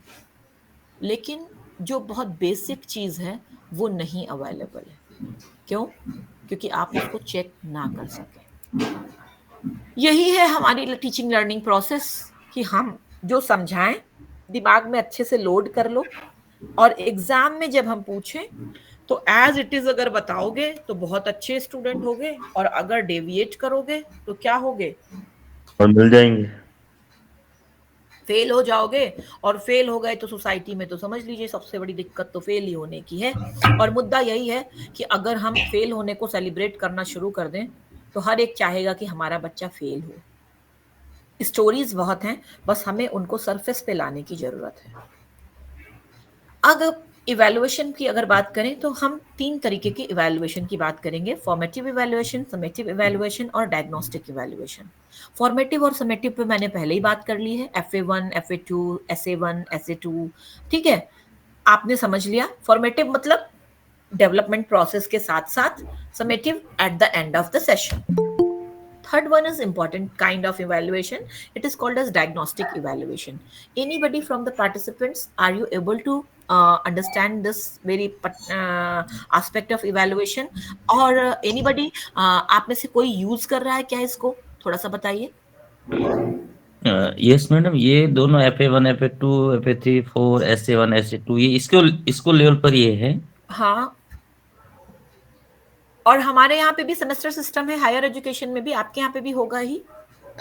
हाँ, हायर एजुकेशन में वो FA1, FA2 नहीं है, लेकिन वो असाइनमेंट, प्रोजेक्ट, इंटरनल एग्जाम्स के नाम से है। 6 महीने में एटलीस्ट हो जाता है, पहले 1 साल का होता था हम लोग के समय, अब कम से कम 6 महीने में तो हो जाता है। ये क्या है डायग्नोस्टिक इवैल्यूएशन, क्या है, मैं इसकी बात कर रही हूँ। मैम यहाँ पर स्टूडेंट का पर्टिकुलर सब्जेक्ट में वीकनेस फाइंड आउट किया जाता है और उसके बाद उसको रेमेडियल टीचिंग प्रोवाइड किया जाता है. Exactly. Thank you so much, ma'am. I'm unable to see your name, but diagnostic evaluation, Hindi में इसको कहते हैं निदानात्मक मूल्यांकन, और this word comes from the area of medical field. आप लोगों ने डायग्नोस्टिक सेंटर देखे होंगे. अगर हम अभी बीमार होते हैं, डॉक्टर के पास जाते हैं, तो वो सबसे पहले हमें क्या कहता है, ये टेस्ट करा के आओ. तो हम कहाँ जाते हैं, डायग्नोस्टिक सेंटर पे जाते हैं कि अगर हमें बुखार आ रहा है तो वो बुखार आने के कारण क्या है. ठीक है, और उन कारणों को जान के तब फिर डॉक्टर क्या करता है, दवाई देता है. तो that is the remedial teaching. तो डायग्नोस्टिक इवैल्यूएशन में अगर एक बच्चा फेल हो रहा है तो हमें उस फेल होने के कारण जानना है ना. जैसे मेरे सामने जब वो 47 था मार्कशीट में, तो मैं पता क्या सोच रही थी, मैं उस 47 को 147 समझ रही थी. मुझे बस बिल्कुल यही कॉन्फिडेंस था कि जब जाऊंगी तो वो लोग जब अपना चेक करेंगे शीट ना, तो कॉपी पे 147 लिखा मिलेगा, और उनकी शीट में क्या होगा, वहां पे जो उन्होंने मतलब चार्ट बनाया होगा एक्सेल पे, उसमें वहां पे 1 मिस हो गया होगा क्योंकि टाइपिंग एरर है ना. तो कारण जानना कि अगर आप फेल हुए, मुझे ये थोड़ी पता था कि ऐसा भी हो सकता है कि मतलब इतनी बड़ी संस्था इतना बड़ा एग्जाम करा रही है जिससे किसी के जीवन की मतलब सब कुछ डिसाइड हो रहा है. वो क्या कहते हैं, वो इस तरह की हरकतें, मतलब बियॉन्ड इमेजिनेशन था मेरे लिए ना. मैंने कभी ये इमेजिन नहीं किया था. रिसर्च में थे, रिसर्च में हम लोग ये जो डेटा एंट्री में गलती होती है, जैसे मान लिया हमें 55 टाइप करना है और हमने थोड़ा सा ज्यादा प्रेस कर दिया, तो वो क्या हो जाएगा, 555 हो जाएगा. तो इसको चेक करने के लिए स्टैटिस्टिकल मेजर्स हैं बहुत आसान से. हम क्या करते हैं, वो कर देते हैं, बॉक्स प्लॉट डाल देते हैं. तो जैसे ही हम उस डेटा को बॉक्स प्लॉट पे डालते हैं तो बॉक्स प्लॉट पे हमें तुरंत आउटलायर्स दिख जाते हैं. तो वो आउटलायर्स हम चेक कर लेते हैं कि एग्जैक्टली ये आउटलायर्स हैं या ये हमसे कुछ गलती हुई है जिसकी वजह से ये ऐसा कंडीशन बन गई है. क्योंकि अगर 55 का 555 हो जाए तो वो हमारी सारे फाइंडिंग्स को गड़बड़ कर देगा, सब कुछ गड़बड़ करेगा. तो हम तुरंत बॉक्स प्लॉट डाल के देख लेते हैं, एक बार चेक कर लेते हैं. तो मुझे था कि ये भाई पब्लिक सर्विस कमीशन वालों को क्या पता कि बॉक्स प्लॉट भी डाला जा सकता है, थोड़ा सा होगा. और फिर वहां पे तो आउटलायर्स होंगे ही, कुछ टॉपर होंगे, कुछ ऐसे ही होंगे, तो वहां पे मुश्किल होगा. मैं उसको 147 ही समझ रही थी. तो diagnostic evaluation as a teacher हमारे लिए बहुत इंपॉर्टेंट है. हमें ये चेक करना कि बच्चा अगर किसी चीज को गलत कर रहा है तो क्यों कर रहा है, क्योंकि एबिलिटी सबके अंदर होती है. कैसे क्या करेंगे इन डायग्नोस्टिक टेस्टिंग, हमें सबसे पहले क्या करना है, Who are the people who need help? कौन कौन से हैं ऐसे बच्चे जिनको हमें इसके लिए मदद करनी है. एरर कहाँ कहाँ पे हैं उनको लोकेट कर लेंगे, और वो एरर उन्होंने क्यों करी उसको लोकेट कर लेंगे. डायग्नोस्टिक इवैल्यूएशन के लिए अगर आप में से यूज कर रहे हैं कोई लोग तो बहुत अच्छी बात है, अगर नहीं भी यूज कर रहे हैं तो मैं आप सबको बता दूं कि आप उसको मेन वाली जो आंसर शीट है उसमें भी कर सकते हैं, या उसके लिए कोई पर्टिकुलर अलग से टेस्ट भी बना सकते हैं. ठीक है, मेन वाले में करेंगे तो आपको एरर लोकेट करने पड़ेंगे, क्या क्या गलती कर रहा है, और अलग से टेस्ट बनाएंगे तो भी आपको क्या करना पड़ेगा, उसमें एरर लोकेट करना थोड़ा आसान हो जाएगा. लेकिन हम मेन वाले को भी यूज कर सकते हैं. आगे चलते हैं, करेंगे क्या, एक एग्जाम्पल है, इधर देखते हैं. क्या प्रोसेस है, स्टूडेंट है एक जिसको कि क्या सब्सट्रैक्शन करना है. आप देखिए यहाँ पे 1 2 3 10 क्वेश्चन ऊपर हैं और 10 नीचे, और उसमें से उसने 1 2 3 4 5 6 गलत करे, और अगर 10 मार्क्स थे तो उसको कितने मिले, 4 मार्क्स. और आप उसको बस खाली ये जलील कर रहे हैं कि तुमसे कुछ नहीं होगा, तुम केवल 40% लायक ही हो. तुम ऐसा करो, आगे मैथमेटिक्स कंटिन्यू ना करना, छोड़ देना. हाँ बोला सर. यही कम्युनिकेट करेंगे. लेकिन अगर हम इसको थोड़ा सा ध्यान दे के देख लें, अगर हमारे पास टाइम हो एज अ टीचर उस बच्चे के लिए, क्योंकि पेरेंट्स के पास तो टाइम होता है, लेकिन ये आंसर शीट पेरेंट्स के पास जाती नहीं है स्कूल वाली. तो आपकी ही जिम्मेदारी है, और वो पाप और वो पुण्य जो बात कर रही थी वो यहीं से शुरू हो जाता है. जरा नजर डालते हैं, पहले वाले मैटर पे सही कर लिया, दूसरा वाला भी सही कर, तीसरे वाले पे गलत क्यों किया, 5 और 5 है और उसको उसने क्या लिख दिया, 5. जीरो की जगह। ठीक, आगे चलते हैं, अगला भी सही कर लिया बिल्कुल अच्छे से। फिर आगे देखो 7 और 7 है, तो उसको जहां जीरो लिखना चाहिए था उसने क्या किया, 7 किया। आगे चल रहे 68 61 6 लिख दिया। फिर आगे देखते हैं तो 96 26 6 लिख दिया, फिर 4 लिख दिया और फिर 5 लिख दिया। तो प्रॉब्लम एक बहुत छोटी सी है, क्या समझ में आया? अब ये हमारे सामने है, अब हम उस बच्चे को बुला ले और उसको 1 मिनट में ये कंसेप्ट बता दें कि बेटा अगर 7 है और उससे 7 ही कटेगा, मान लिया हमारे पास ये 7 बॉल है या हमारे पास ये 7 पेंसिल्स हैं या 7 पेन है और हमने 7 किसी को दे दी, तो अब तो हमारे पास कितनी बची, एक भी नहीं। और जब कोई कैरेक्टरिस्टिक ना हो तो उसके लिए हमें क्या लिखना होता है, 0 लिखना होता है, ना कि 7। समझा दे, 1 मिनट लगेगा, अगले सेकंड में वो क्या करेगा, इसमें 10 आउट ऑफ 10 स्कोर करेगा। Participants, are you agree with me? Yes, ma'am. तो ये जो आपने उसको पर्सनली बुला के, एक तो तरीका था कि केवल रिजल्ट आ गया फाइनल, तुम क्या हो 40%, दूसरा क्या है 100%। अब समझ लो तुम अपनी पोजीशन उसके आगे, तुम्हारे अंदर मैथमेटिकल एबिलिटी ही नहीं है, तुम कुछ किसी लायक के नहीं हो। अपनी मम्मी को देखो, अपने पापा को देखो, वो लोग क्या हैं और तुम क्या हो। तुम्हारे ऊपर तो हमें शर्म आती है, तुमको तो कुछ किसी लायक नहीं, तुम आगे क्या करोगे हमें तो ये चिंता हो रही है। एक ये तरीका है और एक तरीका ये है, अगर आपने उसको रिमीडियल टीचिंग दे दी, वही था कि आपने बुलाया, बैठाया और थोड़ा सा सिंपलर तरीके से कंसेप्ट को समझा दिया, अगली बार वो क्या करेगा, 10 on 10 ले लेगा, क्योंकि मैथमेटिकल एबिलिटी उसके अंदर है, बस खाली थोड़ा सा कंसेप्ट को समझने में उसने मिस किया है। तो उस पे आपको रिमीडियल टीचिंग करने की जरूरत है।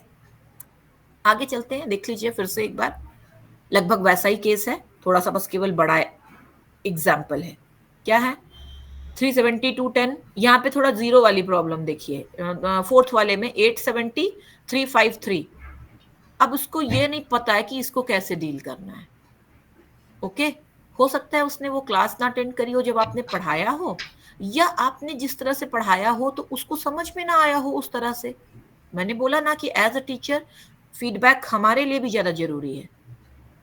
और लास्ट लाइन अभी हमारी स्लाइड में कल वाली वही रहेगी, if I don't learn the way you teach, try to teach the way I learn। तो ये देखिए तो जरा सा, 0 3 0 9 0 0 5 0 0। फिर आगे चलते हैं, देखते हैं तो प्रॉब्लम क्या है। उस कंसेप्ट को आपने जिस तरह से पढ़ाया होगा बच्चे को नहीं समझ में आया होगा, क्योंकि डिफरेंट लर्निंग स्टाइल्स होती हैं और डिफरेंट एबिलिटीज होती हैं। आपने इसको आइडेंटिफाई कर लिया, ठीक है। अब आपका काम क्या है, उस कंसेप्ट को बच्चे को, वो जो मिस्टर जॉन है, उसको थोड़ा अच्छे से बैठ के बताना। थोड़ा सा टाइम आपका लगेगा, और अगर आप एक बार उसको समझा देंगे तो ये भी हो सकता है कि कल को मैथमेटिक्स का टॉपर हो वो आपके क्लास का। थोड़ा सा समय लगेगा और आपको समझा देना है कि कैसे हमको इसको सॉल्व करना होता है। अगर 0 है तो हमें बगल वाले से कैसे एक कैरी लेना है, हासिल जिसको बोलते हैं, कि 7 से 1 कैसे उधर जाएगा, ठीक है। फिर उसके बाद कैसे उससे हम उसको वो 10 हो जाएगा, 10 से 3 सब्सट्रैक्ट होगा तो 7 हो जाएगा। आपको उस पर काम करने की जरूरत है, और उसका रीजन बेसिकली मैं यही मानती हूँ कि आपने जो मेथड यूज करी वो उसके अकॉर्डिंग नहीं थी। क्या है, डायग्नोसिस, टीचिंग लर्निंग किया, इवैल्यूएशन किया, अच्छा हाँ मुझे ब्रेक भी देना था ना, अच्छा हाँ ठीक है, अभी 12 ही बजा है एग्जैक्टली। बस ये स्लाइड खत्म कर लेती हूँ फिर मैं ब्रेक देती हूँ। तो टीचिंग लर्निंग, फिर evaluation, unsatisfactory performance of people, a case for the diagnosis. अब आपको क्या करना है, या तो आप उसी को यूज कर लीजिए प्रीवियस टेस्टिंग डेटा को, और या कोई दूसरा एक टेस्ट बना हुआ यूज कर लीजिए according to problem of the student. फिर उसके बाद अब आप स्टूडेंट्स आइडेंटिफाई कर लीजिए जिनको हेल्प की जरूरत है, उनका एरिया ऑफ डिफिकल्टी लोकेट कर लीजिए, और उसके बाद जो कॉजल फैक्टर्स हैं उनको आइडेंटिफाई कर लीजिए। और कॉजल फैक्टर बस वही हैं 2, और सबसे बड़ा कॉजल फैक्टर हम खुद हैं एज अ टीचर। क्यों? क्योंकि हम ही जो है उसको सही से नहीं बता पाए जिस लर्निंग स्टाइल में वो सीखता है। क्यों? क्योंकि अलग अलग लर्निंग स्टाइल है, और हम जरूरी नहीं कि एक बार में सबकी लर्निंग स्टाइल को कैटर कर ले। और वहीं से प्रॉब्लम शुरू होगी। फिर प्रोवाइड रिमीडियल मेजर्स और उसके बाद इम्प्रूव्ड क्वालिटी ऑफ लर्निंग। ये आपके बच्चे के अंदर भी कॉन्फिडेंस डेवलप करेगा, और जब आपका बच्चा एक्सेल करेगा इस प्रोसेस के थ्रू तो नो डाउट वो कॉन्फिडेंस आपके अंदर भी आएगा। पार्टिसिपेंट्स, हमें कितने टाइम का ब्रेक देना है आपको? Are you there? Yes, ma'am. Yes, madam. Yes, ma'am. 10 minutes. Yes, 10 ma'am. minutes. I'm also there. We will take हाँ, 10 minutes break. ओके, वेलकम प्रीति मैम। Yes. तो प्रीति मैम हैं और हम वही 10 मिनट का ब्रेक लेंगे और हम शार्प 12:10 को शुरू स्टार्ट कर देंगे, ठीक है? Yes, madam. Okay. Thank you, madam. Thank you so much.